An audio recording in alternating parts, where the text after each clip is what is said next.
Hello students, 11th commerce business studies में आपका chapter number first हम डिस्कस कर रहे हैं, जिसका नाम है बिजनेस ट्रेड एंड कॉमर्स। और लास्ट लेक्चर के अंदर मैंने आपको इसमें पढ़ाया है कि जो आपका बिजनेस होता है उसकी मेन कैरेक्टरिस्टिक्स कौन कौन सी होती हैं।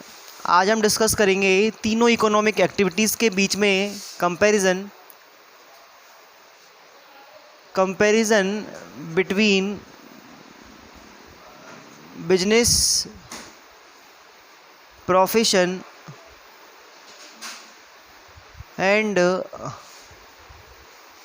एम्प्लॉयमेंट। मैंने आपको इकोनॉमिक एक्टिविटीज़ के 3 टाइप्स बताए थे, और जिसमें आपने बात की थी बिजनेस के बारे में, प्रोफेशन के बारे में और एम्प्लॉयमेंट के बारे में।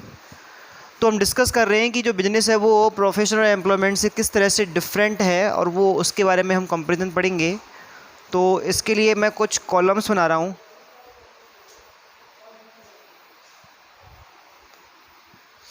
यहाँ पर हम लिख रहे हैं बेस ऑफ डिफरेंस, कि हम किस आधार पे इन तीनों के बीच में कंपैरिजन कर रहे हैं, डिफरेंस कर रहे हैं। पहले पार्ट में बिजनेस लिखा जा रहा है, दूसरे में प्रोफेशन और तीसरे में एम्प्लॉयमेंट। तो ये 3 चीज़ें हैं, इन 3 चीज़ों के बीच में अपन को कंपैरिजन करना है। बिजनेस के बारे में मैंने आपको बताया है कि बिजनेस जो होता है उसमें गुड्स एंड सर्विसेज का प्रोडक्शन होता है, उसकी एक्सचेंज होती है कस्टमर के साथ, और हम प्रॉफिट अर्निंग करते हैं। तो वो सारी एक्टिविटीज़ जो होती हैं वो आपकी बिजनेस के अंदर आती हैं। अगर मैं आपको प्रोफेशन के बारे में बताऊं तो प्रोफेशन को हिंदी में बोलते हैं पेशा। और पेशा जो होता है वो एक स्किलफुल एक्टिविटी है, यानी कि कोई भी इंडिविजुअल जिसके पास किसी स्पेशल स्किल या स्पेशल नॉलेज को वो रखता है, वो अपनी पर्सनल सर्विसेज क्या कर रहा है, दूसरे लोगों को दे रहा है, और उनसे जो रिटर्न ले रहा है उस रिटर्न का नाम है फीस। जबकि यहाँ पर क्या होगा, आपके प्रॉफिट होगा। ध्यान रखना है आपको, ये भी एक इकोनॉमिक एक्टिविटी है। जैसे एक डॉक्टर होता है, तो वो डॉक्टर कोई भी ऐसे ही नहीं बन सकता, उसके लिए आपको स्पेशल स्किल और ट्रेनिंग रिक्वायर्ड होती है। और फिर आप अपनी पर्सनल सर्विसेज अपने पेशेंट्स को, अपने क्लाइंट्स को देते हैं, और फिर आप उनसे क्या करते हो, फीस चार्ज करते हो। तो वो जो डॉक्टर है वो कैसा कहलाएगा, वो प्रोफेशनल्स के अंदर काउंट होगा, उसे हम बिजनेसमैन नहीं कहेंगे। क्लियर। अगर हम एम्प्लॉयमेंट की बात करें तो थोड़ा सा इस जैसा ही मामला है, लेकिन थोड़ा सा डिफरेंस ये है कि एम्प्लॉयमेंट जो होता है उसमें इंडिपेंडेंस नहीं है, उसमें हम काम करेंगे किसी एम्प्लॉयर के अंडर कंट्रोल। ध्यान रखना है हमको। जैसे एक इंश्योरेंस कंपनी है, उस इंश्योरेंस कंपनी ने एक डेवलपमेंट मैनेजर या डेवलपमेंट ऑफिसर को अपॉइंट किया, या एक क्लर्क को अपॉइंट किया, तो जो क्लर्क है उसको सारे रूल्स एंड टर्म्स मानने पड़ेंगे, किसके, उस इंश्योरेंस कंपनी के। यहाँ पर जो क्वालिफ़िकेशन होगी वो होनी चाहिए जो इंश्योरेंस कंपनी चाहती है। यहाँ पर आपकी कोई स्पेशल क्वालिफ़िकेशन नहीं है, जबकि यहाँ पर स्पेशल क्वालिफ़िकेशन का होना कैसा है, आपका ज़रूरी। यहाँ पर जैसे इंश्योरेंस कंपनी में कोई डेवलपमेंट ऑफिसर, कोई क्लर्क, कोई एलडीसी काम कर रहा है। जैसे कि अपन बात करें कि एक फैक्ट्री है, उस फैक्ट्री में अगर कोई मजदूर काम करता है तो उस मजदूर को हम एम्प्लॉयमेंट के अंदर रखेंगे। लेकिन अगर हम सीए, टीचर, डॉक्टर, इन लोगों की बात करें, लॉयर की बात करें, तो ये आपके जो लोग हैं ये प्रोफेशनल्स के अंदर काउंट होते हैं। क्लियर। तो दोनों के बारे में आपको सिंपली इंट्रोडक्शन दिया गया है। अब हम इन तीनों के बीच में डिफरेंस पढ़ रहे हैं जो आपको अच्छे से समझ में आएंगे। यहाँ पर हम डिफरेंस पढ़ रहे हैं। तो नंबर फर्स्ट है मोड ऑफ एस्टेब्लिशमेंट। देखो, बात यह है कि आप बिजनेस को कैसे स्टार्ट कर सकते हैं, प्रोफेशन को कैसे स्टार्ट कर सकते हैं, और एम्प्लॉयमेंट को कैसे स्टार्ट कर सकते हैं। तो बिजनेस स्टार्ट होता है by decision of entrepreneur. Entrepreneur का मतलब होता है वो व्यक्ति जो बिजनेस स्टार्ट करना चाहता है। जैसे ही वो डिसीजन लेगा और जैसे ही वो बाई फुलफिल लीगल फॉर्मेलिटी जैसे ही वो बिजनेस करने का डिसीजन लेगा और जैसे ही वो उससे रिलेटेड लीगल फॉर्मेलिटीज़ को पूरा कर देगा, उसका बिजनेस स्टार्ट हो जाएगा। जैसे मान लो एक व्यक्ति है, वो सोचता है कि मुझे कंपनी स्टार्ट करनी है। यस, आज के टाइम में 1% कंपनी का भी कॉन्सेप्ट है, यानी कि एक व्यक्ति एक कंपनी भी स्टार्ट कर सकता है। तो उसको कुछ नहीं करना, उसको केवल डिसीजन लेना है कि मुझे ये कंपनी ऐसे स्टार्ट करनी है और मुझे ये बिज़नेस करना है, और फिर कंपनी का क्या करवा लेना है, रजिस्ट्रेशन, कंपनी स्टार्ट हो जाएगी। तो इसको ईजी है काफ़ी, इसका इस्टेब्लिशमेंट काफ़ी ईजी है। क्लियर? अगर हम बात करें प्रोफेशन कैसे स्टार्ट होगा, तो by membership of any professional body. देखो, प्रोफेशनल बॉडी क्या होता है? प्रोफेशनल बॉडी का मतलब होता है वो ऑर्गेनाइजेशन जो किसी प्रोफेशनल को प्रोफेशन करने के लिए परमिट करता है। जैसे आप कॉमर्स के स्टूडेंट हैं, आप फ्यूचर में सीए बनेंगे, तो आपको सीए बनने का जो परमिशन है, सीए बनने की जो डिग्री है, वो आपको देता है कौन? ICAI institute. तो वो प्रोफेशनल बॉडी हो गई। जैसे ही आपको वो डिग्री मिलेगी, आप उस इंस्टीट्यूट के मेंबर बन जाएंगे और आप ऑडिटिंग का कार्य स्टार्ट कर सकते हैं। तो ये जो आपका मेंबरशिप सर्टिफिकेट है, जैसे ही आपको मिलेगा वैसे ही आपका प्रोफेशन स्टार्ट हो जाएगा। और एम्प्लॉयमेंट स्टार्ट होता है by appointment letter.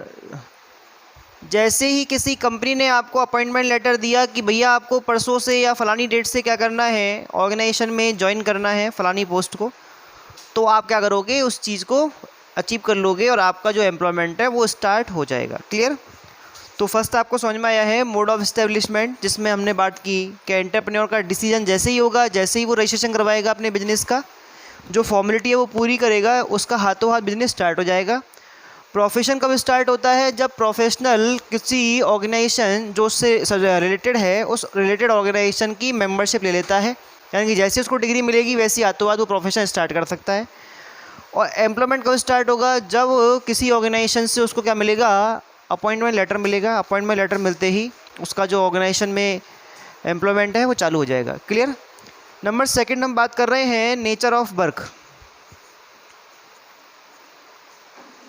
Nature of work, काम क्या करेंगे, ये तीनों काम क्या करते हैं, इन तीनों में क्या काम किया जाता है, क्या सर्विसेज देते हैं, उनके बारे में बात कर रहे हैं। इनके जॉब का, इनके वर्क का नेचर क्या है। तो मैं आपको बता दूं, यहाँ पर जो बिजनेस है इसका काम क्या है? To provide goods and services, यानी कि समाज को, सोसाइटी को वस्तुएं और सेवाएं देना, ये बिजनेस का क्या होता है? काम होता है। या तो वो बनाएंगे या वो बेचेंगे। तो ऐसी कंडीशन में सोसाइटी को गुड्स एंड सर्विसेज कहाँ से मिलती हैं? बिजनेस से मिलती हैं। आज अपन जो भी चीज़ें यूज़ करते हैं वो सारी की सारी चीज़ें कहीं ना कहीं बिजनेस से ही आपको मिली हैं। तो बिजनेस का जो आपका काम है वो है क्या? आपको प्रोडक्ट्स देना, आपको गुड्स एंड सर्विसेज देना। ठीक है। अच्छा, प्रोफेशनल क्या करेगा? प्रोफेशनल का मतलब होता है कि वो क्या करेगा कि टू प्रोवाइड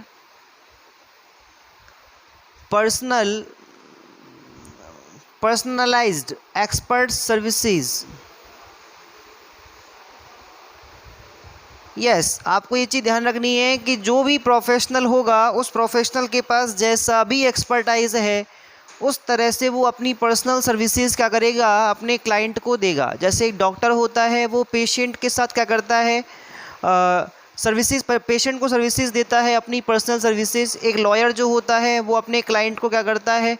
जो भी उसका केस होता है उसके लिए उसको क्या करता है? हेल्प करता है, अपनी सर्विस देता है। एक टीचर अपने स्टूडेंट को क्या करता है? अपने उसके नॉलेज के बारे में बताता है, उसकी स्टडी बताता है जो आपको बतानी है। तो ये सारी की सारी चीज़ें जो होती हैं वो आपकी किस में आती हैं? एक्सपर्ट सर्विसेज के अंदर आती हैं। तो यहाँ पर सर्विसेज दी जाएंगी और यहाँ पर होता है to provide services according to employer. भाई एम्प्लॉयर ने जैसा बोला है वो काम करने हैं। यहाँ पर आपकी खुद की नहीं चलने वाली है। जैसा आपका जॉब प्रोफाइल है, अगर आप एक मज़दूर हैं तो आपको मज़दूरी वाला काम करना है। अगर आप एक क्लर्क हैं तो आपको क्लरिकल सर्विसेज देनी है। अगर आप एक डेवलपमेंट ऑफिसर हैं तो आपको वहाँ वो चीज़ का मैनेजमेंट संभालना है। तो ये सारी की सारी चीज़ें अलग अलग हो सकती हैं, क्योंकि यहाँ पर ढेर सारी पोस्ट हैं और ढेर सारी पोस्ट पर ढेर सारे काम हैं। तो इसलिए हम ये मानते हैं कि जिस पोस्ट के अकॉर्डिंग जो एम्प्लॉयर आपसे एक्सपेक्टेशन रखता है, उस एक्सपेक्टेशन के अकॉर्डिंग आपको क्या करना है, काम करना है। ठीक है, तो यहाँ पर जो नेचर है आपके जॉब का वो इस तरह का रहेगा। क्लियर। नंबर 3 पे हम बात कर रहे हैं क्वालिफ़िकेशन के बारे में। क्वालिफ़िकेशन का मतलब होता है कि आपकी जो योग्यता है, शैक्षणिक योग्यता, कितनी पढ़ाई लिखाई आपको चाहिए इन सभी कामों को करने के लिए। तो मैं आपको बता दूं कि यहाँ पर बिजनेस को करने के लिए no any qualification is necessary. देखो, आपको पता ही है कि बिजनेस करने के लिए कोई स्पेशल क्वालिफ़िकेशन होना कंपलसरी नहीं है। आज बहुत सारे ऐसे बिजनेसमैन हैं जिन्होंने कहीं किसी भी स्कूल, कॉलेज या यूनिवर्सिटी से कोई भी प्रकार का, कोई भी टाइप का कोई भी कोर्स नहीं किया हुआ, कोई पढ़ाई नहीं की है, लेकिन आज वो सक्सेसफुल अपने छोटे बड़े जैसे उनके बिजनेस हैं उनको वो ऑपरेट कर रहे हैं, प्रॉफिट कमा रहे हैं। तो वही चीज़ यहाँ पर है, आपको ध्यान रखना है कि बिजनेस करने के लिए ऐसे कोई नॉर्म्स नहीं है, ऐसे कोई रूल्स नहीं है कि आपको किसी स्पेशल बिजनेस के लिए इतनी क्वालिफ़िकेशन की रिक्वायरमेंट है। आप कितनी भी क्वालिफ़िकेशन रखते हो, आप कैसा भी बिजनेस स्टार्ट कर सकते हैं। अगर हम बात करें प्रोफेशन की, तो प्रोफेशन में आपको professional qualification in specific field ये आपको रिक्वायर्ड होगी। जैसे आप डॉक्टर हैं तो आपको उस क्षेत्र में क्या होना ज़रूरी है, प्रोफेशनल क्वालिफ़िकेशन अचीव करना ज़रूरी होता है। अगर आप लॉयर हैं, अगर आप सीए हैं, तो उन चीज़ों के लिए अलग अलग क्वालिफ़िकेशंस पहले से ही क्या हुई है, तैयार की गई हैं, पहले से ही उनके स्टैंडर्ड्स तैयार किए रखे हैं। आपको वो क्या करना पड़ेगा, वो क्वालिफ़िकेशन पूरी करनी पड़ेगी, तब जाकर आप उसका जो वो प्रोफेशन है वो स्टार्ट कर सकते हैं। ठीक है, तो यहाँ पर आपको स्पेशल क्वालिफ़िकेशन की रिक्वायरमेंट है। और यहाँ पर अगर हम बात करें qualification required according to job conditions, भाई जॉब कंडीशन जिस तरह की होती हैं उसके अकॉर्डिंग आपको क्या करना पड़ेगा, क्वालिफ़िकेशन लेनी पड़ेगी। यहाँ पर बहुत सारी क्वालिफ़िकेशन है, बहुत सारी जॉब्स हैं, तो सबके लिए अलग अलग जैसी एक्सपेक्टेड आपकी ज़रूरी है। जो आपका एम्प्लॉयर है वो चाहता है आपसे कि भाई आप एक 4th ग्रेड एम्प्लॉई हो तो आपको कम से कम 8th पास होना चाहिए, और 8th पास हैं आप तो आप हमारी कंपनी में 4th ग्रेड एम्प्लॉय बन सकते हो। तो उस तरह की योग्यता आपको चाहिए होगी। एक कंपनी कहती है कि भाई हमें एक मैनेजर रखना है जो आपका मार्केटिंग के अंदर MBA पास होना चाहिए, तो उसके हिसाब से आपको वहाँ पर वो जॉब क्वालिफ़िकेशन की रिक्वायरमेंट होगी। तो इस तरह से जैसा एम्प्लॉयर अलग अलग जॉब प्रोफाइल के लिए क्वालिफ़िकेशन सेट करता है, उसके हिसाब से आपको क्या करना पड़ेगा, जो स्टैंडर्ड क्वालिफ़िकेशन है उसको वो लेना पड़ेगा, तब जाकर आप उस जॉब को कर सकते हैं। ठीक है, इसके बाद हम बात कर रहे हैं रिवार्ड या रिटर्न की। नंबर 4 पे रिटर्न। रिटर्न का मतलब होता है बदले में क्या मिलेगा। जो ये तीनों काम होने वाले हैं, इन तीनों कामों के बदले में जो इंडिविजुअल, जो ग्रुप ये काम कर रहा है, उसको अपनी सर्विसेज देने के बदले, इस काम को करने के बदले क्या मिलने वाला है। तो मैं आपको बता दूं, जब एक बिज़नेस के अंदर कोई ऑनर अपनी सर्विसेज देता है और ख़ुद बिज़नेस को ऑपरेट करता है, तो उसको क्या मिलता है, उसको रिटर्न में मिलता है प्रॉफिट। क्या मिलता है, प्रॉफिट। ये प्रॉफिट उसकी सर्विसेज का रिटर्न है जो उसने अपने बिजनेस को दी। तो यहाँ पर उसको रिटर्न में क्या मिला, प्रॉफिट मिला। अगर हम प्रोफेशन की बात करें तो प्रोफेशन में जब कोई प्रोफेशनल, जब कोई पेशेवर व्यक्ति अपनी सर्विसेज दूसरे व्यक्ति को देता है तो उससे वो चार्ज करता है क्या, फ़ीस। तो यहाँ पर जो आपको रिटर्न मिलेगा वो मिलेगी क्या, फ़ीस। एक डॉक्टर एक अपने पेशेंट से फ़ीस लेता है, एक लॉयर अपने क्लाइंट से फ़ीस लेता है। तो यहाँ पर जो ये डॉक्टर, जो ये अपना लॉयर है या फिर जो सीए होता है, ये आपके क्या होते हैं, प्रोफेशनल्स होते हैं और ये फ़ीस चार्ज करते हैं। तो यहाँ पर जो रिटर्न मिलेगा वो फ़ीस मिलेगा। क्लियर। और अगर मैं एम्प्लॉयमेंट की बात करूं तो एम्प्लॉयमेंट में आपको अपने एम्प्लॉयर से मिलता है रेम्यूनरेशन। रेम्यूनरेशन को पारिश्रमिक बोलते हैं। पारिश्रमिक यानी कि आपके परिश्रम का प्रतिफल, आपने जो मेहनत की, आपने जो गड्ढा खोदा, आपने जो कंप्यूटर ऑपरेटर की जॉब की, आपने जो ऑर्गेनाइजेशन को मैनेज किया, आपने जो टाइपिंग की, ये सारे के सारे जॉब्स के अलग अलग क्या होते हैं, रेम्यूनरेशन होते हैं। जॉब्स जो होते हैं ऑर्गेनाइजेशन के अंदर वो दो तरह के होते हैं। एक तो होते हैं अच्छे जॉब, टॉप जॉब्स जो हायर क्वालिटी के होते हैं, जिनमें अच्छे क्या होते हैं, पेमेंट्स होते हैं। और एक होते हैं लोअर लेवल के जॉब्स। तो जो लोअर लेवल के जॉब्स होते हैं उनमें मोस्टली आपको मिलता है रेम्यूनरेशन वेजेस के फॉर्म में, जैसे हम मजदूरी कहते हैं। एक व्यक्ति ने क्या किया, एक 2.5 फीट का गड्ढा खोदा है दिन भर के अंदर, ठीक है, तो अब उसको क्या मिलेगा, सैलरी थोड़ी मिलेगी, उसको क्या मिलेगा, वेजेस मिलेगा। वेजेस एक इस तरह का रेम्यूनरेशन है जो बिना किसी पोस्ट वाले बंदे को मिलता है, जिसके पास कोई पोस्ट नहीं होती, और सैलरी मिलती है एक उस बंदे को, उस एम्प्लॉय को जिसके पास एक पोस्ट होती है, जैसे क्लर्क है, जैसे मैनेजर है। तो ये लोग जो होते हैं उनको भी रेम्यूनरेशन मिलता है, लेकिन यहाँ पर जो फॉर्म है वो क्या है, सैलरी का है। जबकि वेजेस किसको मिलता है, लेबर जो होती है आपकी उसको, जिसके पास कोई पोस्ट नहीं होती, ठीक है। तो इस तरह से आपने 4 कंपैरिजन पढ़े हैं अभी बिजनेस, प्रोफेशन और एम्प्लॉयमेंट के बीच में। आई होप आपको समझ में आए होंगे। नेक्स्ट बातें हम डिस्कस करेंगे अगले लेक्चर में। Thank you.